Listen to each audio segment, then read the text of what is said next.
Shekhawati institute Tijara आप सभी का यूट्यूब चैनल में हार्दिक स्वागत करता है। आज RSCIT एग्ज़ाम बुकलेट संख्या ए का सॉल्यूशन मैं आपको हल करवाने जा रहा हूं, जो कि 15 अक्टूबर 2023 को आज एग्ज़ाम संपन्न हुआ है। उसकी सीरीज ए को हम हल करने जा रहे हैं, जिसमें पहला प्रश्न अपना है सही मिलान कीजिए। प्रिय छात्रों, MS वर्ड का जो संबंध होता है वो दस्तावेज से होता है, जबकि MS एक्सेल का जो संबंध होता है वो शीट से होता है, जबकि MS पावर पॉइंट का जो संबंध होता है वो स्लाइड से होता है। तो इस प्रकार आपका जो राइट आंसर होगा वो आपका ए सही होगा।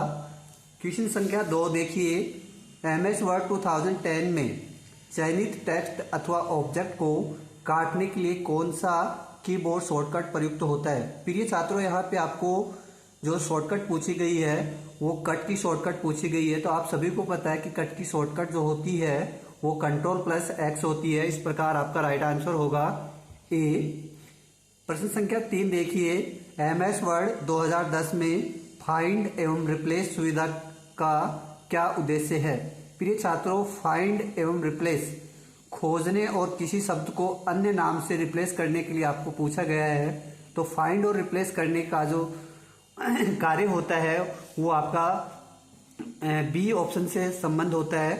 बी ऑप्शन आपका क्या कह रहा है, डॉक्यूमेंट में विशिष्ट शब्दों या वाक्यों को सर्च और रिप्लेस करना, अर्थात एक शब्द को हम खोजें और किसी अन्य शब्द से हम उसको रिप्लेस कर सकते हैं। तो आपका राइट आंसर जो होगा यहाँ बी राइट आंसर होगा। प्रश्न संख्या 4 देखिए, MS वर्ड 2010 में कौन सा दृश्य आपको आपके दस्तावेज को प्रिंट करने पर कैसे दिखेगा।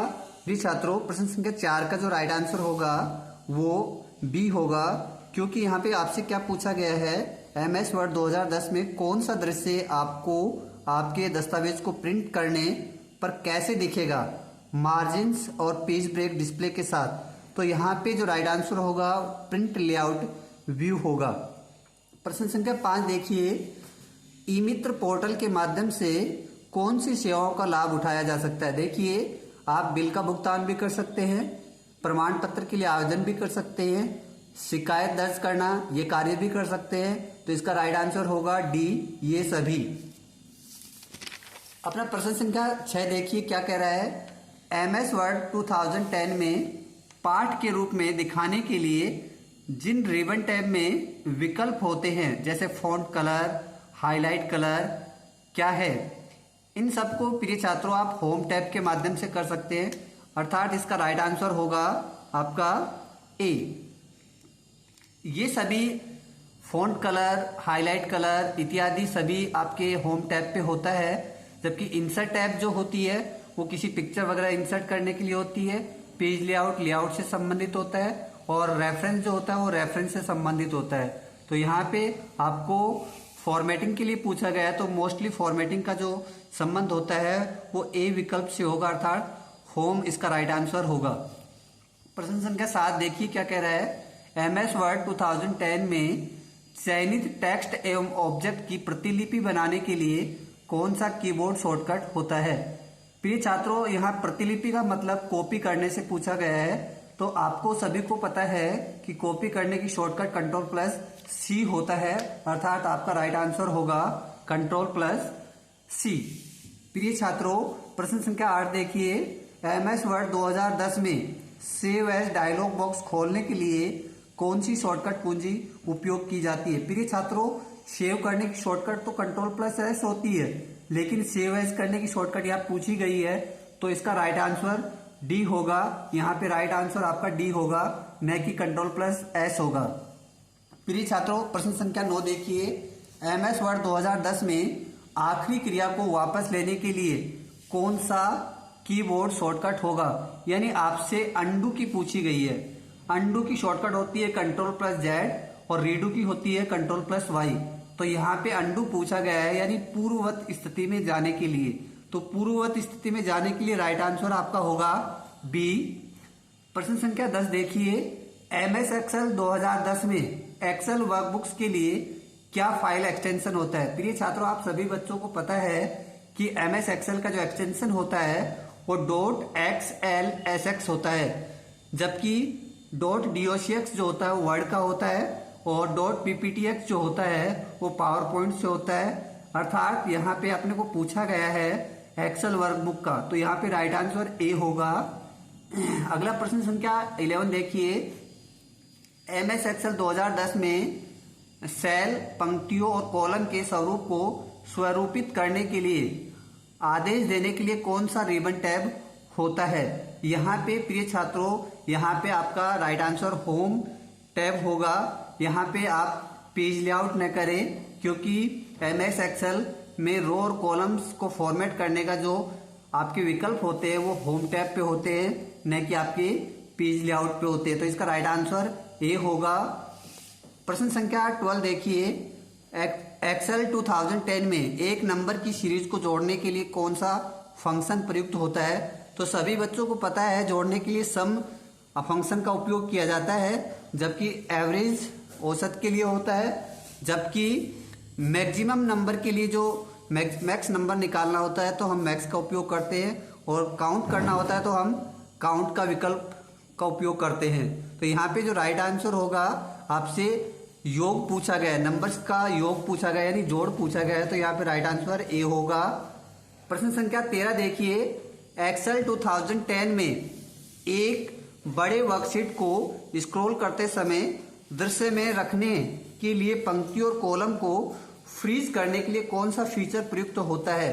तो प्रिय छात्रों, यहाँ पे फ्रीज पेन्स राइट आंसर होगा, न कि आपका फिल्टर या स्प्लिट विंडो होगा और न ही शॉर्ट होगा। तो प्रिय छात्रों, यहाँ पे राइट आंसर फ्रीज पेन्स होगा, जो क्या करता है, किसी रो को या कॉलम को क्या कर देता है, फ्रीज कर देता है, यानी स्थिर कर देता है।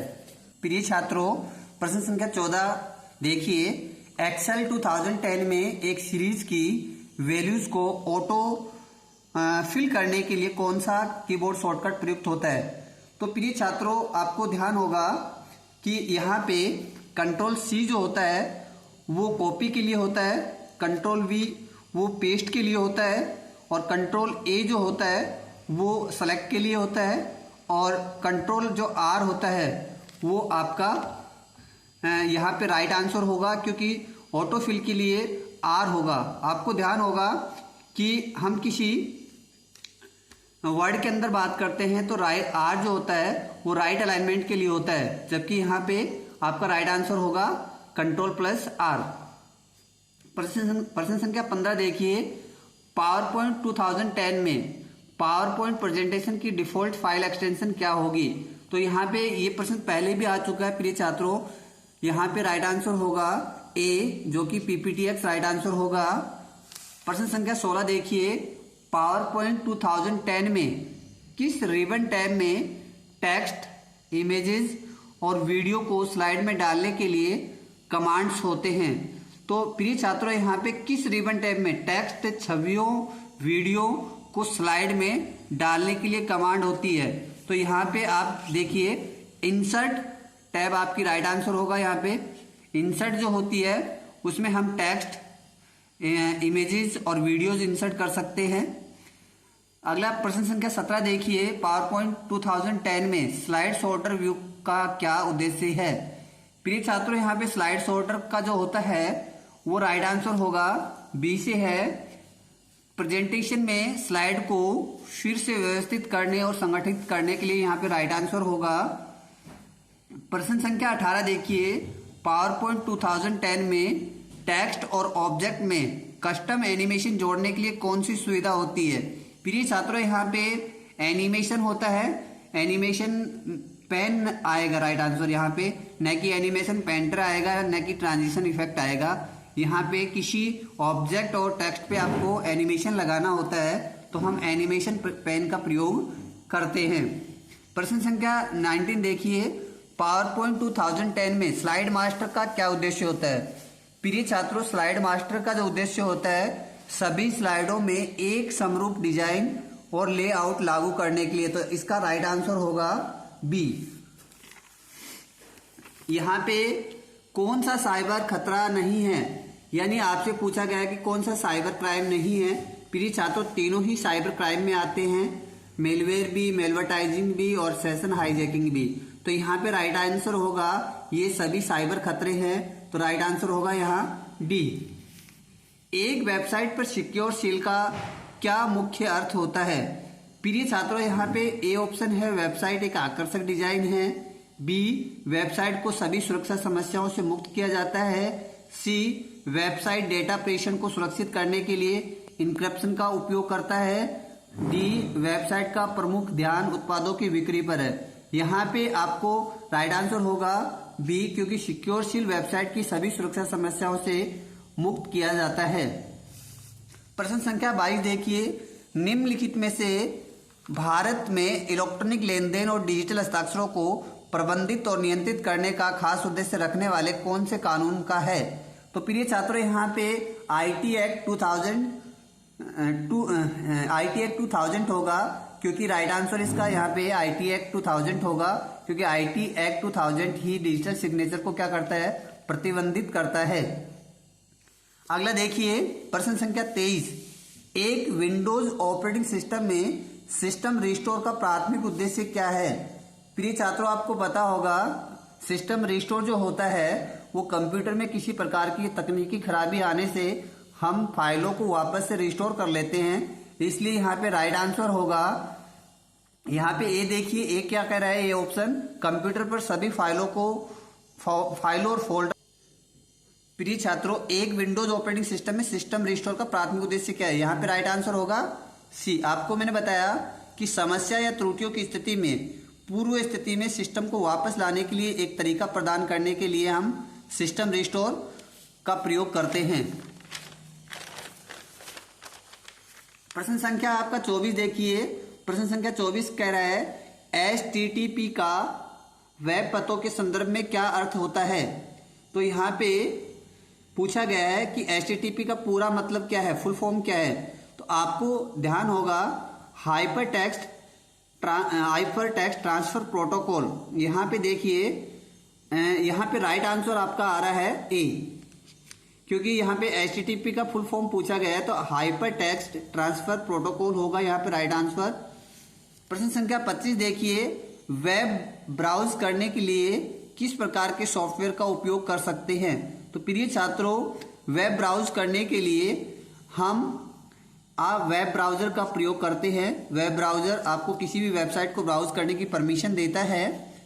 प्रश्न संख्या 26 देखिए, MS Excel 2010 में किस शॉर्टकट कुंजी का उपयोग एक एक्सेल वर्कबुक सेव करने के लिए किया जाता है? तो ध्यान होगा प्रिय छात्रों, किसी भी फाइल को सेव करने की जो शॉर्टकट होती है वो Ctrl+S होती है, जबकि P प्रिंट के लिए होती है, C कॉपी के लिए होती है और Ctrl+V पेस्ट के लिए होती है। भारत में पैन कार्ड का मुख्य उद्देश्य क्या है? प्यारे छात्रों, यहाँ पे जो राइट आंसर होगा वो सी होगा, क्योंकि पैन कार्ड का जो संबंध है वो टैक्स के उद्देश्यों के लिए आय और वित्तीय लेन देन का परिवर्तन करना, इसके लिए इसका उपयोग किया जाता है। प्रश्न संख्या 28 देखिए, एक्सेल 2010 में किसी लेन देन में कॉपी किए गए या कट किए गए सेलों को पेस्ट करने के लिए किस शॉर्टकट का उपयोग किया जाता है? तो प्यारे छात्रों, पेस्ट करने की शॉर्टकट आपको पहले भी बता चुका हूं, Ctrl+V होती है, तो इसके लिए राइट आंसर क्या होगा? Ctrl+V होगा। अगला प्रश्न देखिए, MS Excel 2010 में सेल पता का सही उदाहरण क्या है? प्रिय छात्रों, आपको ध्यान होगा यहाँ पे राइट आंसर बी होगा, क्योंकि पहले आपको पता है अपना कॉलम आते हैं और फिर रो आते हैं। तो यहाँ पे आप देख सकते हो कि वैध जो पता है वो AB 145 यहाँ पे राइट आंसर होगा, क्योंकि AB यहाँ पर कॉलम है और 145 यहाँ पे रोज को दर्शा रहा है। प्रश्न संख्या 30 देखिए, Google drive, Microsoft one drive और ड्रॉप बॉक्स उदाहरण है। प्रिय छात्रों, ये सभी क्लाउड स्टोरेज के उदाहरण होते हैं, तो इसका आंसर आएगा डी। प्रिय छात्रों, प्रश्न संख्या 31 देखिए, भारत में रुपे कार्ड को शुरुआत किस संगठन ने की थी? प्रिय छात्रों, रुपे कार्ड जो आपका NPCI के द्वारा किया गया है, NPCI का पूरा नाम होता है national payment corporation of India, तो यहाँ पे राइट आंसर होगा सी। प्रश्न संख्या 32 देखिए, कौन सी सोशल नेटवर्किंग साइट को उसके पोस्ट में अक्सर सीमा है और हैशटैग का उपयोग करने के लिए जाना जाता है। आपको ध्यान होगा प्रिय छात्रों, हैशटैग का उपयोग हम ट्विटर में करते हैं और अक्सर सीमा, अक्सर की जो लिमिट होती है वो ट्विटर में होती है। प्रश्न संख्या 33 देखिए, 33 पेज नंबर, प्रश्न संख्या 33 देखिए, राज ई साइन का प्राथमिक उद्देश्य क्या है। प्रिय छात्रों देखिए, दस्तावेज संग्रहण, इलेक्ट्रॉनिक हस्ताक्षर प्रमाणीकरण, सोशल नेटवर्किंग, ऑनलाइन खरीदारी। तो यहाँ पे राइट आंसर जो होगा वो बी होगा, क्योंकि राज ई साइन जो है वो इलेक्ट्रॉनिक हस्ताक्षर प्रमाणीकरण से संबंध रखता है। प्रश्न संख्या 34 देखिए, राज संपर्क पोर्टल का उद्देश्य क्या है। सभी बच्चों को पता है कि राज संपर्क पोर्टल जो है वो शिकायत निवारण पोर्टल कहलाता है। तो यहाँ पे राइट आंसर होगा शिकायत सुलझाने की सेवाएं। तो यहाँ पे राइट आंसर होगा बी। आपका अंतिम प्रश्न है, भारत में आधार कार्ड का प्राथमिक उद्देश्य क्या है। ड्राइविंग लाइसेंस के रूप में सेवा करना, मुफ्त स्वास्थ्य सेवाएं प्रदान करना, पहचान स्थापित करना तथा सरकारी लाभ और सेवाओं का लाभ उठाना। प्रिय छात्रों यहाँ पे राइट आंसर होगा सी, क्योंकि ये एक पहचान का डॉक्यूमेंट भी होता है और कोई भी सरकारी लाभ और सेवाएं आप इसे प्राप्त कर सकते हैं। इस प्रकार आपका जो 35 का प्रश्न संख्या 35 का जो राइट आंसर होगा वो सी होगा। प्रिय छात्रों, मैंने आपको सीरीज ए जो RSCIT एग्ज़ाम 15 अक्टूबर 2023 को हुआ है उसकी सीरीज ए को हल करवाया है। आप सभी का धन्यवाद।